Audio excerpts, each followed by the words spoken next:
ఆహ్, మత్తయి సువార్త 27వ అధ్యాయం 46వ వచనము.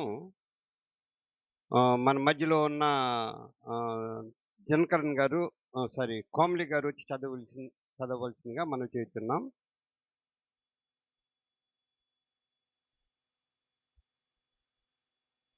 మత్తయి సువార్త 27వ అధ్యాయం 46వ వచనం. ఇంచుమించు 3 గంటలప్పుడు యేసు ఏలీ ఏలీ లామా సబక్తా అని బిగ్గరగా కేకలు వేసెను. ఆ మాటకు నా దేవా నా దేవా నన్నెందుకు చెయ్యి విడిచితివని అర్థము. ఆమేన్. నాలుగవ మాట చెప్పడానికి మన మధ్యలో ఉన్న సిస్టర్ మేరీ జోన్స్ గారు ఉన్నారు. మరి చెప్పే ముందు మరి ఆమె ఆహ్, ఆమెచే దేవుడు మాట్లాడలాగున మన మధ్యలో ఉన్న దినకరన్ గారు ప్రార్థన చేయవలసిందిగా మనం చేయుచున్నాం.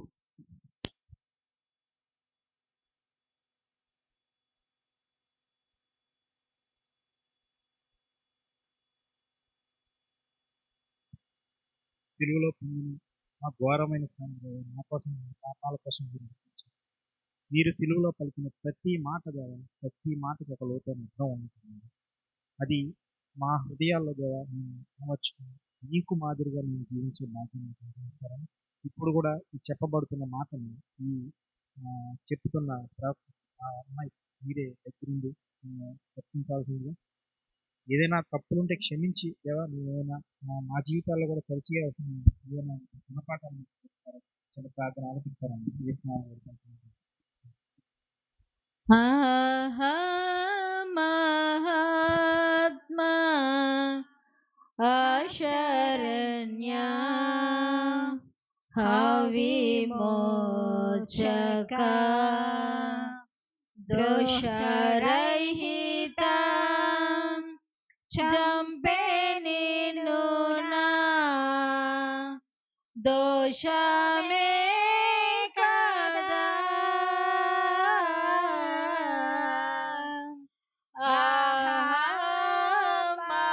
మహాత్మా శరణ్య విమోచక నా దేవా దేవా ఏమి వీడా నాడితివనుచు శ్రీదేవసుత పలికితివి శ్రమా చెప్ప సఖ్యమా.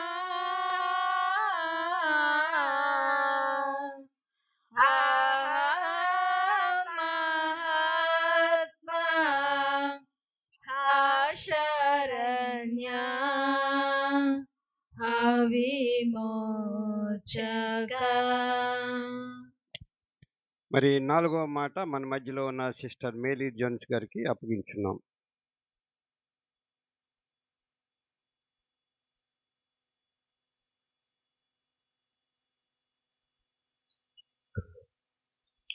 హల్లెలూయా. ఇంతవరకు చక్కని మాటలు విన్నాం. 3 మాటలు, ప్రత్యేకమైన మాటలు చెప్పిన ముగ్గురు సిస్టర్స్ కూడా నా యొక్క వందనాలు తెలియజేస్తున్నా. అంటే చాలా చక్కగా లీడ్ చేశారు మా అందరినీ కూడా. సో మనం లేట్ చేసుకోకుండా 4th వర్డ్‌లోనికి వెళ్ళిపోదాం. మరొకసారి చదువుకుందాం. మత్తయి రాసిన సువార్త 27వ అధ్యాయం 45, 46 వచనాలు. దయచేసి ఎవరైనా చదివి వినిపించాల్సిందిగా కోరుతున్నాను. ఇంచుమించు 3 గంటలప్పుడు యేసు ఏలీ ఏలీ లామా సబక్తా అని బిగ్గరగా కేకలు వేసెను. ఆ మాటకు నా దేవా నా దేవా నన్నెందుకు చెయ్యి విడిచితివని అర్థం. Thank you sister. సో ఇక్కడ మనం చూసుకుంటే మొదటి 3 మాటలు దేవుని యొక్క గుణగణాలు చెప్తున్నాయి. అంటే విమోచకుడు అని, దేవుని కుమారుడు అని, మనుష్య కుమారుడు అని 3 రకాలుగా మనం చూసుకున్నాం. అండ్ ఇప్పుడు నాలుగవ వర్డ్‌లోనికి మనం వెళ్దాం. కానీ ఇందులో సంథింగ్ స్పెషల్, అంటే ఒక స్పెషాలిటీ ఉంది. ఏంటి అంటే మొదటి 3 మాటలు జస్ట్ నార్మల్‌గా పీపుల్‌తో ఇంటరాక్ట్ అవుతున్నారు దేవుడు. లేకపోతే వాళ్ళ కోసం చెప్తుంటే, ఈ 4వ మాట మాత్రం సమయంతో స్టార్ట్ అవుతుంది. మీరు గమనించారా? 46 స్టార్టింగ్‌లో ఇంచుమించు 3 గంటలప్పుడు అనేసి సమయంతో స్టార్ట్ అవుతుందనమాట. సో ఏంటి ఎందుకు సమయం అంటే హిస్టారికల్‌గా చూసుకుంటే యూదుల క్యాలెండర్ ప్రకారం లేదా జూయిష్ ఆ యొక్క టైమింగ్స్ ప్రకారం యేసుక్రీస్తు ప్రభువారు మార్నింగ్ 9:00 నుండి ఈ సిట్యుయేషన్ అంతా స్టార్ట్ అయిందనమాట. సో ఆల్మోస్ట్ 6 అవర్స్ 6 గంటలు ఈ యొక్క సిలువ యాత్ర అంతా మనం చూస్తా ఉన్నామనమాట. సో ఫస్ట్ 3 వర్డ్స్ ఏంటంటే 9 నుండి 12 గంటలు. ఈ 3 గంటల మధ్యలో చెప్తున్న మాట. కానీ నాలుగో మాటకొచ్చినప్పటికి మధ్యలో సమయం 3 గంటల గ్యాప్ వచ్చిందనమాట. ఏమైంది ఈ 3 గంటల గ్యాప్‌లో? ఒక్కసారి ఆలోచిద్దాం. అంటే అక్కడ ఆయన నేను ఆల్రెడీ స్టార్టింగ్‌లో చెప్పాను మీకు. నైట్ గెత్సెమనే తోట నుండి ఆయన ఎంత శ్రమ పడ్డారో మనందరికీ తెలుసనమాట. ఆ మనోవేదన అంతా అనుభవిస్తూ నాలుగో మాటలో చెప్తున్నారు. ఏలీ ఏలీ లామా సబక్తా. అంటే నా దేవా నా దేవా నన్నెందుకు చేయి విడిచిపెట్టావు అని దేవుడు అది ఆయన యొక్క ఆక్రందన, ఆయన యొక్క ఆవేదన అనమాట. ఏంటి అంటే ఫోర్త్ వర్డ్‌లో ఉన్న ప్రేయర్ లేదా అందులో ఉన్న ప్రార్థన ఏంటి అంటే, ప్రభువా నా చెయ్యి ఎందుకు విడిచిపెట్టేసావు అనేసి దేవుడు ఇక్కడ విలాపిస్తా ఉన్నాడనమాట. సో, అంటే మామూలుగా ఫెనటిక్స్ గానివ్వండి వీళ్ళేం అడుగుతారంటే, అది లేఖనాలు నెరవేర్పే కదా! దానికి అంత ఏడాల్సిన పనేంటని ఈజీగా చెప్తారు. నేను దీనికోసం కూడా స్టార్టింగ్‌లో చెప్పా. ఏంటి అంటే, ఆయన 100% మానవుడు గాబట్టి, తండ్రితో ఉన్న ఆ ఎడబాటుని ఆయన తీసుకోలేకపోతున్నాడనమాట. ప్రభువా నా చెయ్యి ఎందుకు విడిచిపెట్టావు అనేసి. అండ్ ఈ యొక్క ఏలి ఏలి లామా సబక్తా అంటే ఈ యొక్క లాంగ్వేజ్ వచ్చి అరామిక్ లాంగ్వేజ్ అన్నమాట. అంటే దాన్ని మనం హిస్టారికల్‌గా చూసుకుంటే it's a language of Christ. యేసుక్రీస్తు ప్రభువారి యొక్క భాష అని చెప్పొచ్చన్నమాట. ఆ టైంలో ఈజిప్షియన్ టైమ్స్‌లో కానివ్వండి, వాళ్ళు యూజ్ చేసే మాటలన్నమాట ఇవన్నీ కూడా. సో దేనికోసం? దేనికి ఈ ఎడబాటు అంటే దేవునికి, తండ్రికి, కుమారుడికి మధ్య గ్యాప్ వచ్చింది. ఆ యొక్క ఎడబాటు ఆ యొక్క కుమారుడు తట్టుకోలేక దేవుడు ఏడుస్తా ఉన్నాడు. ఓకే. నేను డీప్‌గా వెళ్ళే ముందు కొంచెం మనం ముందుకు వెళ్దాం. అందులో 45వ వచనంలో ఒకసారి చూడండి లాస్ట్ మాట. మధ్యాహ్నం మొదలుకొని 3 గంటల వరకు ఆ దేశమంతా చీకటి కమ్మింది అనేసి. ఇది జస్ట్ ఒక మాట కాదండి. ఇది సేమ్ ఇదే మాట మనం మార్క్‌లో చూడొచ్చు. ఇదే మాట మనం లూకాలో కూడా చూడొచ్చనమాట. కానీ ఇదెక్కడి నుండొచ్చిందంటే, ఇది ప్రవచనాల నెరవేర్పు. ఆమోసు గ్రంథం 8దో అధ్యాయం 9దో వచనంలో ఆల్రెడీ ప్రవచనం చెప్తారు దేవుడు. అక్కడ ఒక ప్రాఫెసీ ఉంటది. ఒకసారి చదవండి. ఆమోసు ప్రభువైన యెహోవా హ్మ్. సెలవిచ్చినదేమనగా, హ్మ్. ఆ దినమున నేను మధ్యకాల కాలమందు సూర్యుని అస్తమింపజేయుదును. పగటి వేళలో భూమికి చీకటి కమ్మజేయుదును. చాలు సిస్టర్. సో, ఇక్కడ చూసుకుంటే అసలు ఆమోస్ గ్రంథం మీరు చదివితే యేసుక్రీస్తు ప్రభువారి యొక్క ఆ సిలువ యాత్ర అంతా గూడా అక్కడ ఒక ప్రాఫెసీ మీకు కనిపిస్తదనమాట.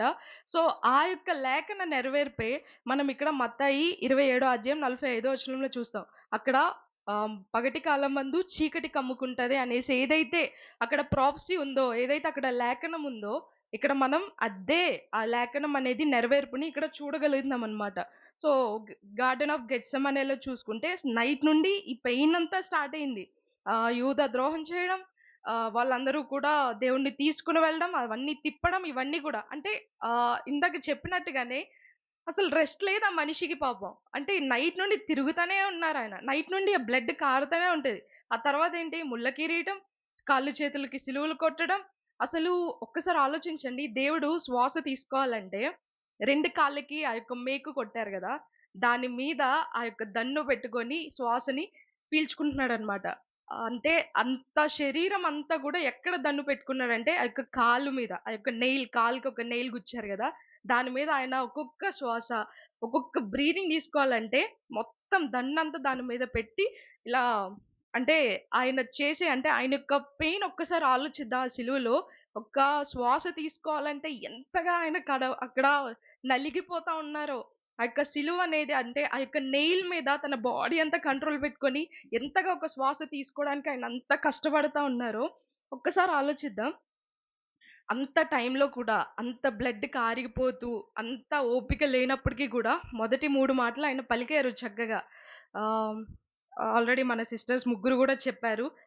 సో, ఒకసారి ఆలోచిద్దాం. యూజువల్‌గా ఒక మనిషికి దేహమంతా బ్లడ్ కోల్పోతా ఉంటే, దేహమంతా బ్లడ్ మొత్తం పోతా ఉంటే, అసలు అంటే చీకటి అంటే కళ్ళు కమ్ముతాది అనేసి అంటారు గదా! ఫెయింట్ అయిపోతా కళ్ళు కమ్మేది వాళ్ళకా? మనకా? ఆలోచిద్దాం. అసలక్కడ ఫెయింట్ అయిపోవాల్సింది, కళ్ళు కమ్మేసి లేపోతే చీకటి కమ్మాల్సింది ఎవరికి? దేవునికి. యేసుక్రీస్తు ప్రభువారికి. అంటే ఆయన దేహం అంతగా కృషించిపోతుంది. అంతగా నలిగిపోతుంది ఆయన. ఆయన ఫెయింట్ అయిపోవాలి. ఆయన కళ్ళు మూసుకుపోవాలి. అంత దీంట్లో గూడా కానీ చీకటి కమ్ముకుంటుంది. ఆయనకి కాదండి. మనం సరిగ్గా చదువుదాం. ఇక్కడ దేనికి చీకటి కమ్ముతుంది? సృష్టి. సృష్టే గదా! ఆ యొక్క ఆకాశం, భూమంతా చీకటి కమ్ముకొని, భూమంతా కంపిస్తుందని మనం చూస్తా ఉన్నాం. సో, అక్కడ దేవునికి చీకటి కమ్మట్లే. దేవుడి కళ్ళకి చీకటి కమ్మట్లే. దేనికి కమ్ముతుందంటే సృష్టికనమాట. అంటే ఇక్కడ మనం చూసుకుంటే ఆ మనుష్య కుమారుడు ఆ పడే వేదనకి సృష్టినే సృష్టించిన సృష్టికే తన యొక్క సృష్టికర్త యొక్క వేదనను చూడలేక చీకటి కమ్మేసుకుంటుందన్నమాట. అంటే ఆ యొక్క వేదన, ఆ యొక్క బాధ అంటే సృష్టి తీసుకోలేకపోతుంది. కానీ మనం ఆ యొక్క వేదనని, ఆయన యొక్క బాధని మనం ఎంతవరకు అర్థం చేసుకుంటున్నాం?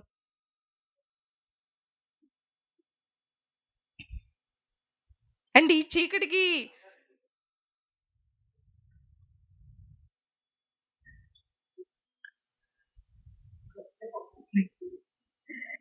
ఓకే. అండ్ ఈ చీకటిని చూసుకుంటే ఈవెన్ ఆ డార్క్‌నెస్‌లోనే యూదా దేవుడిని ద్రోహం చేశారు. అండ్ అలాగే పేతురు గూడా ఏం చేశాడండి? బొంకాడా లేదా? అది ఎప్పుడు జరిగింది? ఎర్లీ మార్నింగ్ కాదు. లేపోతే లేట్ నైట్స్ కాదు. ఎప్పుడంటే చీకటిలోనే. చీకటిలోనే పేతురు ఈయనెవరో నాకు తెలీదని అబద్ధం ఆడడం జరిగింది. చీకటిలోనే యూదా గూడా నాకు ఈయనే ఇది దేవునికి ద్రోహం చేయడం జరిగిందనమాట. సో, అండ్ ఇంకొకటి ఈ చీకటి దేనికి గుర్తు అంటే సాతానుకి విధింపబడిన శిక్ష అది. మనం చేసే తప్పులు గూడా ఎట్లా ఉంటాయి? చీకటిలోనే ఉంటాయి గదా! సో, డార్క్‌నెస్ అంటే, అంటే దేవుడు ఒక్కొక్కటి ఎంత చక్కగా ఒక్కొక్క డాట్‌ని కనెక్ట్ చేస్తా ఉంటాడు అంటే, ఈ చీకటనేది సాతాను యొక్క తనకి విధించే శిక్షను చూపిస్తుంది. యూదా చేసిన ఆ యొక్క బ్యాక్ స్టాబింగ్ చూపిస్తుంది. పేతురు బొంకిన ఆ యొక్క అబద్ధాన్ని చూపిస్తుంది. And at the same time ఈ యొక్క చీకటి అనేది దేవునికి, తండ్రికి ఉన్న ఎడబాటును కూడా చూపిస్తా ఉందన్నమాట. అంటే యెషయా 59 అధ్యాయం 1, 2 వచనాలు చదువుకుందాం. నక్షత్రనేల కలిగినప్పుడు హ్మ్. యెహోవా హస్తము కాలేదు. హ్మ్. విననేడక ఎండినట్లు ఆయన చెవులు మందము కాలేదు. హ్మ్. మీ దోషములు మీకును మీ దేవునికి అడ్డముగా వచ్చెను. హ్మ్. మీ పాపములు ఆయన ముఖమును మీకు మరుగుపరచెను. కనుక ఆయన ఆలకించుకున్నాడు. హ్మ్. సో, మన యొక్క పాపం ఏం చేస్తది అంటే, దేవుని చేతి నుండి మానవ యొక్క చేతిని విడదీస్తదనమాట. మన యొక్క పాపాలు ఇక్కడ రెండో వచనంలో చూసారు గదా! మన పాపములు దేవుని యొక్క ముఖానికి మనకి మధ్యలో ఏం అడ్డొస్తా ఉందంటే, మన యొక్క పాపాలు అడ్డొస్తా ఉన్నాయి. సో, ఈ యొక్క పాపము యేసుక్రీస్తు ప్రభువారి మీద ఆయన మీదకి తీసుకొని ఆ యొక్క చెయ్యి అనేది విడిచిపెట్టడం అనేది జరిగింది. దానికోసం దేవుడు ఆవేదన పడుతున్నాడు. అంటే యేసుక్రీస్తు ప్రభువారికి సర్వ మానవాళి యొక్క పాప శాపం కానివ్వండి, సర్వ మానవాళి యొక్క శాపం కానివ్వండి, పాపం కానివ్వండి, ఆ యొక్క భారం కానివ్వండి కమ్మేసుకుందనమాట. ఎలా అయితే సృష్టికి చీకటి కమ్ముకుందో, ఈయనకి మన యొక్క శాప భారం అనేది కమ్ముకుంది. అందుకే ఆ యొక్క వేదన తట్టుకోలేక ఆ చిన్న ఎడబాటును ప్రభువు తట్టుకోలేకపోతున్నాడు. ప్రభువా! నా చెయ్యి ఎందుకు విడిచిపెట్టావు అనేసి ఇక్కడ యేసుక్రీస్తు ప్రభువారు ఏడుస్తా ఉన్నారనమాట. అందరి దోషం ఆయన మీద మోపబడిన అనేక పాపంను భరించిన తండ్రికి ఆయన విజ్ఞాపన చేస్తున్నాడనమాట. అంటే ఇప్పుడు మనకైతే అంత ఇంటిమసీ లేదు. కానీ మన కొత్త నిబంధన అంతా చూసుకుంటే యేసుక్రీస్తు ప్రభువారి యొక్క జీవితంలో దేవుడు ఎంతగా తండ్రిని కొనియాడారో మనందరికీ తెలుసు. ఆయన ఒక ఆశ్చర్య కార్యం చేసిన, ఒక ప్రార్థన చేసిన ఏదైనా కూడా దేవుని తండ్రితో ఉన్న అనుబంధాన్ని చాలా చక్కగా మనం చూడొచ్చు ఆ యొక్క కొత్త నిబంధనలో. సో, ఆ యొక్క గ్యాప్ అనేది, ఆ యొక్క ఇంటిమసీ ఎక్కడ తెగిపోద్దా అనేసి యేసుక్రీస్తు ప్రభువారు ఇక్కడ ఆవేదన పడుతున్నారండి. ఇంకా మనం చూసుకోవచ్చు. ఇదే మళ్ళీ మనం ప్రొఫెసీ పరంగా ఇంకోటి చెప్పుకోవచ్చు. సేమ్ ఇదే మనందరికీ తెలుసు. కీర్తనలు 22 అధ్యాయం 1 వచనం. దావీదు ఆల్రెడీ చెప్తాడు ఈ మాట. నా దేవా హ్మ్. నీవు నన్నేల వేలాడితివి. నన్ను రక్షింపక నా అంతఃపడి వినక నీవేళ దూరముగా ఉన్నావు. యాహ్! సో, ఇదే మాటని అక్కడ దావీదు చెప్తా ఉంటే, అదే మాట తీసుకొనొచ్చి ఇక్కడ యేసుక్రీస్తు ప్రభువారు చెప్తున్నారు. అక్కడ భక్తుడు చెప్తున్నాడు. ఇక్కడ దేవాది దేవుడైన దేవుడే చెప్తున్నాడనమాట. అండ్ కిందన మళ్ళీ మనం ఇక్కడ చూసుకుంటే, జనాలు అక్కడ ఏమనుకుంటున్నారు? అరే! ఈయన ఏలియాని పిలుస్తున్నారా? అరే! ఏలియా వచ్చి కాపాడుతారేమోరా అనేసి వాళ్ళందరూ గూడా ఆయన్ని అక్కడ మళ్ళీ మాక్ చేస్తున్నారు. హేళన చేస్తున్నారనమాట. అంటే పీపుల్ స్టార్టింగ్ నుండి యేసుక్రీస్తు ప్రభువారిని చేస్తుందదే. ధర్మశాస్త్రం అంటే నువ్వెవరు చెప్పడానికి ధర్మశాస్త్రం కోసం నీకు ఇవన్నీ ఎలా తెలుసు అంటే I am the law of Moses అంటారు ఆయన. సో ఆ తండ్రినే అక్కడ వాల్యూ లేదు యేసుక్రీస్తు ప్రభు వారికి. ఆయన హేళన చేస్తున్నారు. ఆయన చేసే అద్భుత కార్యాలు కానివ్వండి, నేనే మెస్సియా అని అన్నప్పుడు కూడా ఆయన వాళ్ళు ఒప్పుకోలే. నేనే దేవుని కుమారుడు అన్నప్పుడు కూడా వాళ్ళు ఒప్పుకోలే. అసలు ఆ పరిసయ్యులు, ఆ సద్దూకయ్యులు కానివ్వండి, దేవుణ్ణి ఎంతగా హేళన చేశారంటే ఈవెన్ సిలువ మీద ఉన్నప్పుడు కూడా వాళ్ళు హేళన చేస్తానే ఉన్నారు. ఈయన ఏలియా అని పిలుస్తున్నారా? ఆ ఏలియా వచ్చి ఈయన్ని కాపాడుతారేమో అనేసి. అంటే ఆ తండ్రితో అంటే దేవుడు ఎంత చేసినా గూడా వాళ్ళ వాల్యూని చూడట్లే ఎవరు గూడా. ఆ యొక్క సిలువ మీద ఆ యొక్క శాపభారాన్ని మోస్తుంది మన కోసమే అని వాళ్ళు తెలుసుకోలేకపోతున్నారనమాట. సో ఇంకాస్త డీప్‌గా వెళ్దాం. ఇక్కడ నేను చెప్పే ఇంకో డీప్ లెసన్ ఏంటి అంటే, విమోచకుడే విమోచనకై కేక వేస్తున్నారనమాట. అదే కదా లాస్ట్‌లో ఉంది మనకి, బిగ్గరగా కేక వేశాను అనేసి. ఏలీ ఏలీ లామా సబక్తా అని. ఏంటి ఈ కేక? దేవుడు ఎందుకు కేక వేయాల్సొచ్చింది? మనం ఆల్రెడీ చూసినప్పుడు యొక్క సామ్స్ కీర్తనలు 22 అధ్యాయం 1 వచనంలో భక్తుడు దేవుని కోసం మొర్రపెడుతున్నాడు. అంటే పాపం చేసిన దాన్ని బట్టి ఆయన మొర్రపెడుతున్నాడు. ప్రభువా నన్నెందుకు చెయ్యి విడిచిపెట్టావు? నా యొక్క ఆర్తధ్వని ఎందుకు నువ్వు ఆలకించట్లేదని. ఇక్కడ యేసుక్రీస్తు ప్రభువారికి ఏంటి అవసరం? ఆయనెందుకు అరవాలి? ఆయనెందుకు కేక వేయాలి? సో ఆయన సిన్నర్ కాదండి. యేసుక్రీస్తు ప్రభువారు నిందారహితుడు, పాపరహితుడు ఆయన. ఆయన పరమ పావనుడు. చెప్తాం గదా! ఆయన యొక్క గుణగణాలన్నీ మనకు తెలుసు. నిష్కల్మషుడు, నిర్దోషి ఇవన్నీ మనకు తెలుసు. ఆయనలో పాపం చూపించాలంటే సాతాను వల్ల గూడా కాదు. అసలు పాపం లేని ఏకైక మానవుడు ఎవరైనా ఉన్నారంటే యేసుక్రీస్తు ప్రభువారే. సో అటువంటి ఆయన ఒకసారి 2 కొరింథీ 5 అధ్యాయం 21 వచనంలో ఒక మాట చదువుకుందాం. చక్కని మాటిది. 2 కొరింథీ 5 అధ్యాయం 21 వచనం. మనం ఆయన యందు దేవుని నీతి అగునట్లు పాపం ఎరుగని ఆయనను మన కోసము పాపముగా చేశాము. యెస్. ఎంత చక్కని మాట అండి అది. ఆయన యొక్క నీతి మన మీద ఆయన పెట్టడానికి మన యొక్క శాప భారాన్ని, మన యొక్క పాపాన్ని ఆయన తీసుకున్నారనమాట. సో మనం నీతిమంతులుగా మార్చబడ్డానికి ఇక్కడ బలి అయింది ఎవరు? యేసుక్రీస్తు ప్రభువారు. ఆ యొక్క నీతి, ఆ యొక్క మహిమ, ఆయన యొక్క మీరు ఏ పేరైనా పెట్టుకోండి దానికి. ఆ యొక్క నీతి అనేది మన మీద ఉండడానికి, ఆ యొక్క మహిమ మనకి రావడానికి మన మీద ఉన్న మన యొక్క శాపాన్ని, పాపాన్ని ఆయన తీసుకున్నాడనమాట. ఇట్స్ కాల్డ్ సబ్స్టిట్యూషనరీ డెత్ అంటారనమాట. అంటే స్థానభర్తీ అవ్వడం అంటారు కదా! నా ప్లేస్‌లో ఆయన, ఆయన ప్లేస్‌లో నేను ఎక్స్‌చేంజ్ అవుతా ఉంటాం గదా! సో అదనమాట. ఆ యొక్క నీతి నా మీదకి రావాలంటే నా యొక్క పాపం ఎటైనా వెళ్ళాలి. అది ఎవరు తీసుకోగలరు? కేవలం నీతిమంతుడైన యేసుక్రీస్తు ప్రభువారే. ఆ యొక్క నీతి ఆయన తీసుకోవాలి గాబట్టి ఇక్కడ స్థానభర్తీ జరిగిందనమాట.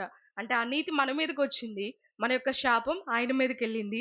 ఆ యొక్క దానికి వచ్చిన ఏంటి అంటే ఒక రిమైనింగ్ అనొచ్చు. లేకపోతే దానికొచ్చిన జవాబు అనొచ్చు. ఏదైనా మీరు ఒక పేరు పెట్టుకోండి. అంటే దానికొచ్చిన రిజల్ట్ ఏంటి అంటే ఆ యొక్క ఎడబాటనమాట. అది యేసుక్రీస్తు ప్రభువారికి తండ్రితో ఇంటిమసీ ఉంది కాబట్టి ఆయన అంత ఫీల్ అవుతున్నారు. మరి ఈరోజు ఆ ఫీలింగ్ నీలో నాలో ఉందా? ఒక చిన్న పాపం చేస్తాం. ఆ ఎడబాటుని మనం ఎంతవరకు అంటే హార్ట్‌లో అనుభవిస్తున్నాం? ఎంతవరకు మనం రిపెంట్ అవుతున్నాం? ప్రభువా చేసిన చిన్న తప్పు వల్ల నీకు నాకు ఈ గ్యాప్ వచ్చింది అనేసి మనం ఎంతవరకు దాన్ని రియలైజ్ అవుతున్నాం? ఒక్కసారి ఆలోచిద్దాం. అండ్ ఇంకొకటి యేసుక్రీస్తు ప్రభువారు అంటే దేవుని యొక్క ప్రియ కుమారుడు ఆయన. అంటే ట్రినిటీ ఇప్పుడు నేను అంటే త్రిత్వాన్ని నేను చెప్పను గానీ, త్రిత్వంలో ఉన్న వాళ్ళ ముగ్గురిని గూడా మనం అది డివైడ్ చేయలేం. తండ్రి, కుమార, పరిశుద్ధాత్మల్ని డివైడ్ చేయలేం. వీళ్ళందరూ అంటే ముగ్గురికి సేమ్ ఈక్వల్ ఒక రెస్పాన్సిబిలిటీ కానివ్వండి, ఈక్వల్ ప్లేస్ కానివ్వండి. అంటే తండ్రికి కుమారుడంటే చాలా ఇష్టం. ఆ కుమారుడినే అంతగా నలగగొట్టిన తండ్రి నిన్ను నన్ను నలగగొట్టరని అనుకుంటున్నారా? యేసుక్రీస్తు ప్రభువుని ఫాలో అవ్వడం అంటే it's not an easy thing. తండ్రికి అంటే కుమారుడికే అక్కడ ఎటువంటి ప్లేస్ లేదు. ఎటువంటి వే లేదు. దీన్ని నేను తట్టుకోలేను. ఈ శ్రమలు నా వల్ల కాదు అనేసి. సో మనం కూడా అదే ప్లేస్ గుండా వెళ్ళాలి అంటే యేసుక్రీస్తుని నలుగగొట్టబడినట్టే మనం కూడా నలుగగొట్టబడాలి. ఆయన ఎలా అయితే మాక్ చేయబడ్డారో, హేళన చేయబడ్డారో మనం కూడా అదే విధంగా హేళన చేయబడతాం. మీరు అనుకోవచ్చు, అరే యేసుక్రీస్తుని నమ్ముకుంటే సుఖాలు రావాలి కదా! సంతోషం రావాలి కదా! అనేసి. నో. నో. అది ప్రాస్పరిటీ గాస్పెల్ అంటాను నేను. అంటే జస్ట్ ఏదో అంటే ఒక ఆఫర్ ఇచ్చి వాళ్ళని పిలిచినట్టే ఉంటది. కాదండి. నేను అంటే ఓపెన్‌గా చెప్తున్నాను ఏంటి అంటే దేవుడిని నమ్ముకుంటే యేసుక్రీస్తు ప్రభువారు లాంటి ఆ యొక్క శ్రమల గుండా, ఆ యొక్క సిట్యుయేషన్ గుండా వెళ్ళాల్సిందే. అంటే సిలువ ఇవన్నీ మనకుండవు. ఎందుకంటే ఆల్రెడీ దేవుడు తీసేసుకున్నారు దాన్ని బట్టి. కాపోతే శ్రమలు నువ్వెంత స్ట్రాంగ్‌గా ఉన్నావనే శ్రమలు కానివ్వండి, నీ యొక్క ఫెయిత్‌ని టెస్ట్ చేసే ఆ యొక్క టెంప్టేషన్స్ కానివ్వండి, వీటన్నిటి గుండా మనం వెళ్ళాల్సిందే అన్నమాట. అండ్ ఇంకొక మాట మనకి అది మనందరికీ తెలుసు ఏంటి అంటే, మనం ఇంకా పాపులమై ఉండగానే క్రీస్తు తన యొక్క ప్రాణాన్ని విడిచిపెట్టారు అనేసి. అంటే మనం మారుతామా లేదా అన్న కన్ఫర్మేషన్ అక్కడ ఆయనకి లేదు. అయినా సరే ఆయన వచ్చిన పని ఆయన చేసుకొని వెళ్ళిపోయారనమాట. సో నేను ఇంకాస్త ముందుకు వెళ్తా, త్వరగా ముగించడానికి ట్రై చేస్తా. సో వీటన్నిటి ద్వారా యేసుక్రీస్తు ప్రభువారి యొక్క ప్రాణ త్యాగాన్ని మనందరం గుర్తు చేసుకోవచ్చు. అండ్ అలాగే ఇక్కడ మళ్ళీ మనం ఈ మాట చదువుకుందాం. నా దేవా నా దేవా నన్నెందుకు చేయి విడిచిపెట్టావు అనేసి. అంటే ఆ యొక్క ఎడబాటు, తండ్రి కుమారుని ఎడబాసెను. ఎందుకు? ఎందుకు దేవుడు ఆ యొక్క కుమారుని చేతిని విడిచిపెట్టారు? ఎందుకు దేవుడు ఆ యొక్క టైంని అలో చేశారు అంటే, మన యొక్క హ్యాండ్స్‌ని పట్టుకోవడానికే.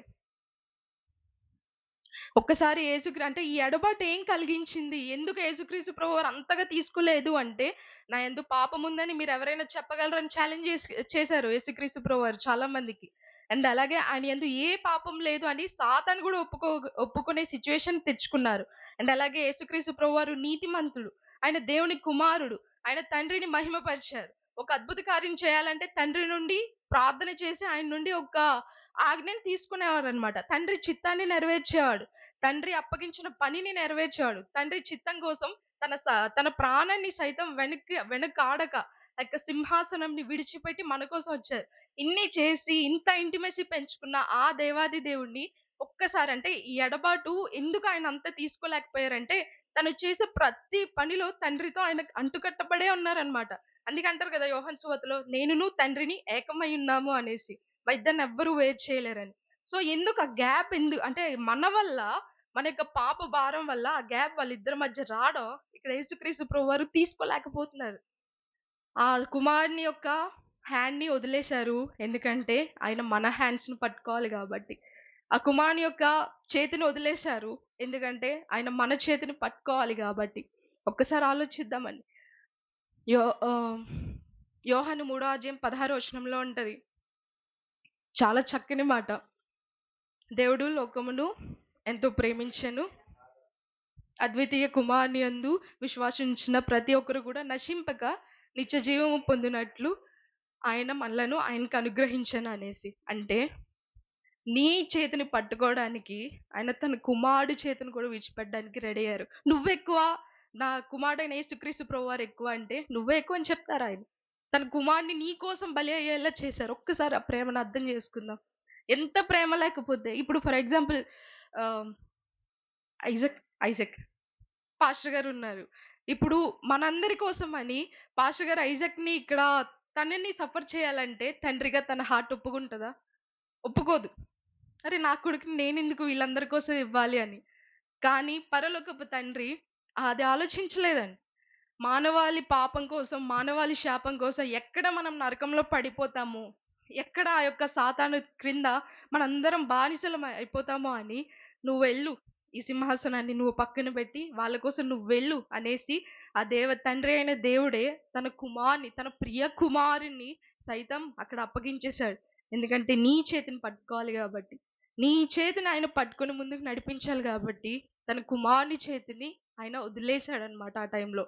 సో ఆ ఎడబాటుని యేసుక్రీస్తు ప్రభువారు తట్టుకోలేకపోతున్నారండి. అండ్ అలాగే కిందకు వద్దాం. సేమ్ మత్తయి 26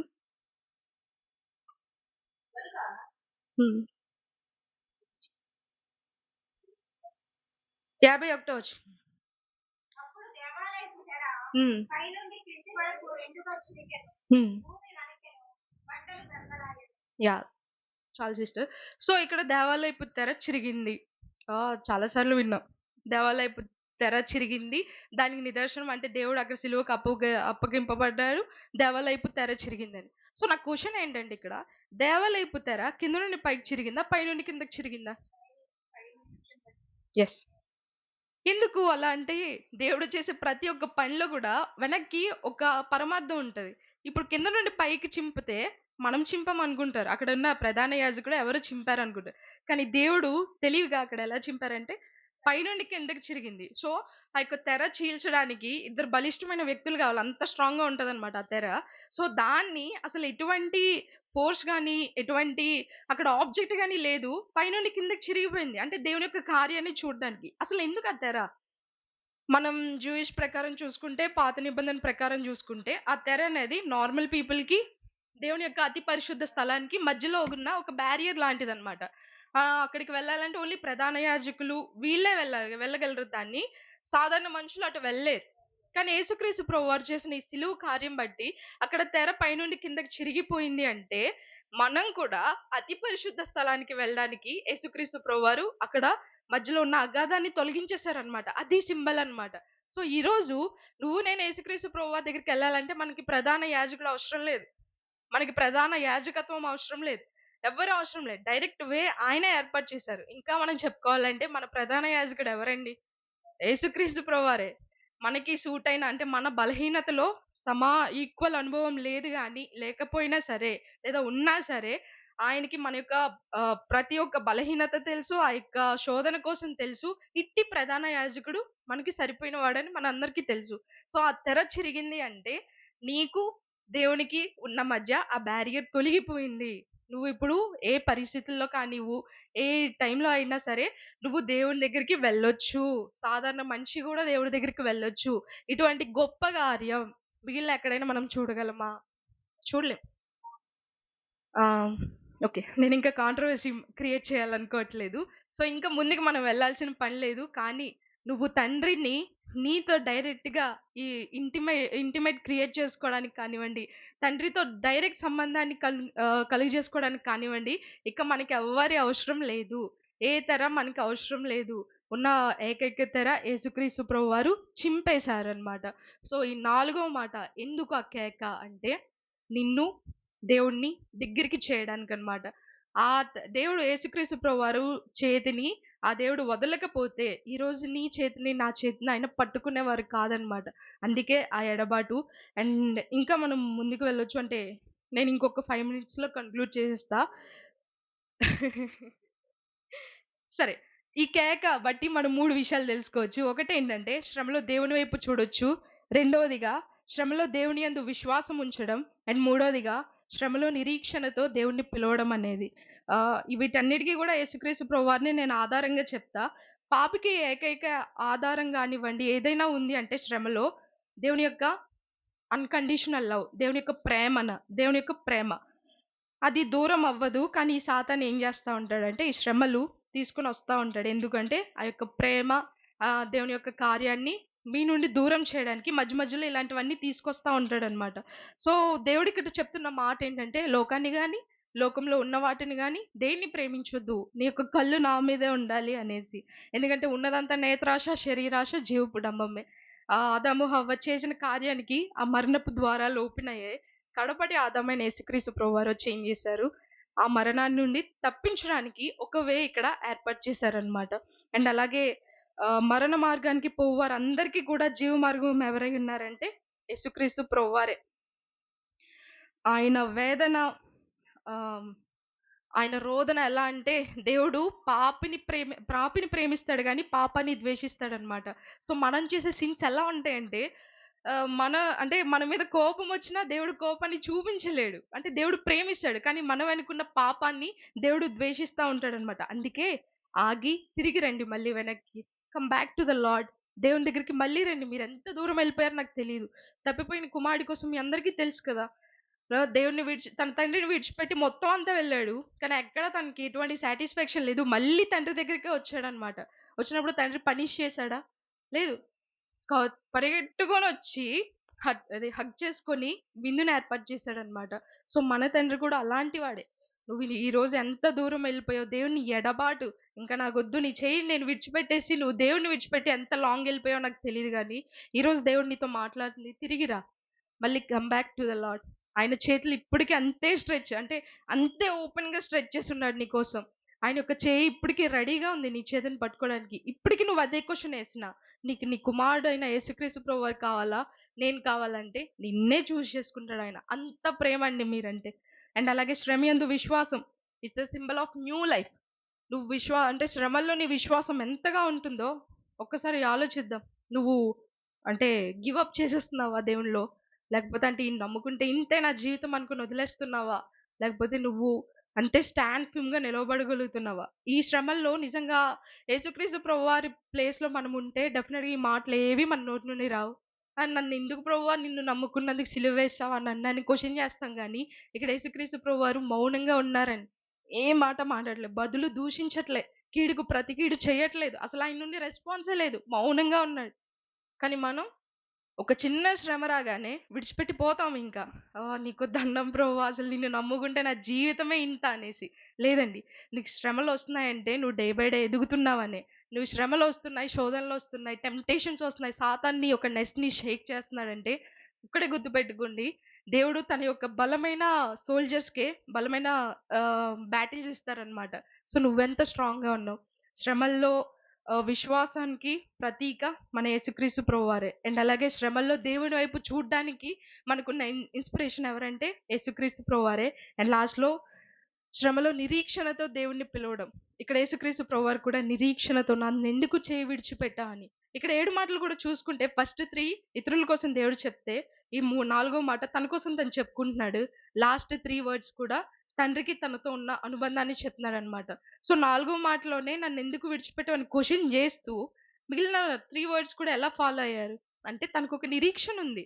అంటే ఇక్కడ నేను ఇంకా కార్యాన్ని చేయాలి. ప్రభువా అక్కడ ఇంకా నా యొక్క వెనక్కి ఇంకా ఉన్నాయనేసి ఆయనొక నిరీక్షణ ఉంది. సేమ్ అదే నిరీక్షణతో మనం కూడా ఉండాలి. ఇందాక మీకు చూపించా. పిలాతు దగ్గరికి వెళ్ళినప్పుడు ఇహలోక రాజ్యం కాదు, నా యొక్క రాజ్యం వేరు అనేసి. సో, ఆ నిరీక్షణతో మనం కూడా ఇహలోక రాజ్యానికి సంబంధించిన వారం కాదు. మన యొక్క రాజ్యం వేరు. ఆ నిరీక్షణతో మనం కూడా బ్రతకాలి. And last but not least నేను చెప్తుంది ఏంటి అంటే, నువ్వు ఈరోజు ఒక్కటే గుర్తుపెట్టుకోండి. మన చెయ్యి పట్టుకోవడానికి దేవుని యొక్క చేతిని విడిచిపెట్టాడు ఆ దేవుడనమాట. సో, మనమంటే ఎంత ఇష్టం లేకపోతే ఆ చెయ్యిని విడిచిపెడతాడు. దేవుడు అన్నిటికన్నా ప్రాముఖ్యంగా ప్రయారిటీ ఇచ్చేది నీకే.